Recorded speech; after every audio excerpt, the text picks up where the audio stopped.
हर हर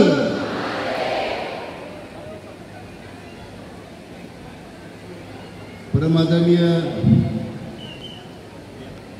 पूज्य पंडितजी श्री प्रदीप मिश्राजी महाराज यांच्या आपल्या या साईनगरीमध्ये आणि आपल्या अहिल्यानगरमध्ये ऐतिहासिक सोहळ्यासाठी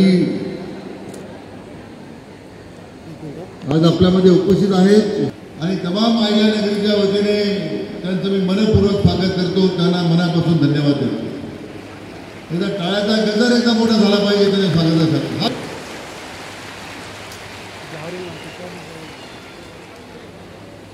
आपल्या भारतीय सनातन हिंदू संस्कृतीला असा ऐतिहासिक शिवपुराण सोहळा या ठिकाणी संपन्न होतोय।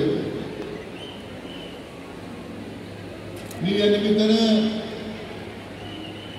जरी स्वागताला आपल्या आदरणीय पूज्य महाराजांच्या स्वागताला उपस्थित आहे, आपल्या सर्व भक्तांच्या स्वागताला उपस्थित आहे, पण या सर्व आयोजनामागचं सगळं श्रेय जर कुणा द्यायचं असेल ते डॉक्टर सुजय विखे पाटलांना दिलं पाहिजे। त्यांना सुद्धा इथं टाळ्याच्या गजरामध्ये त्याचं अभिनंदन केलं पाहिजे।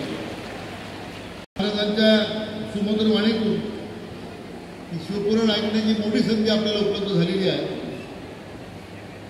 एक सर्वात मला वाटतं राज्यातला सर्वाधिक मोठा असा ऐतिहासिक सोहळा म्हटलं पाहिजे आणि तो आपल्या सर्व भक्तांच्या सहकार्यानं पुढच्या 16 तारखेपर्यंत यशस्वीपणे पार पडेल याच्याबद्दल माझ्या मनात संदेह नाही।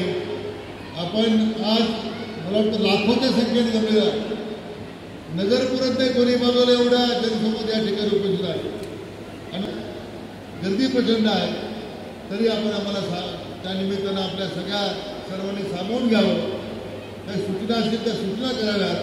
निश्चितपणे त्याच्यामध्ये आपल्या सर्वांचा आदर व्यक्त करण्यामध्ये आम्हाला आनंदच होईल। मी पुन्हा एकदा या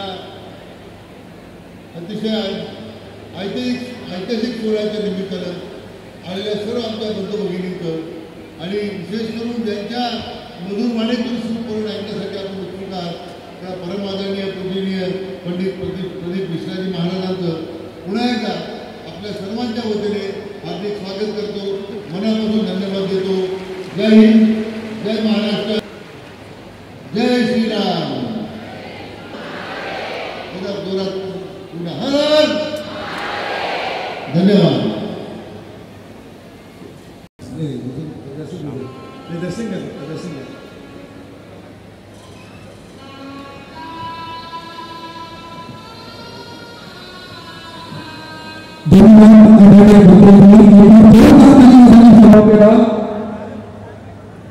लक्ष्मी मनोहरी महाजन मराठीचे प्रांत रोमणी सोहळ्याचे अभिप्रवृत्ती अंतराजी मध्य प्रदेश सोहळा प्रांतमध्ये रंभा माई मोतीलालजी परदेशी संभाजीनगर मराठीचे प्रांत रोमणी सोहळ्याचे अभिप्रवृत्ती श्यामादेवी कुशीनगर उत्तर प्रदेश सोहळा प्रांत रोमणी सोहळ्याचे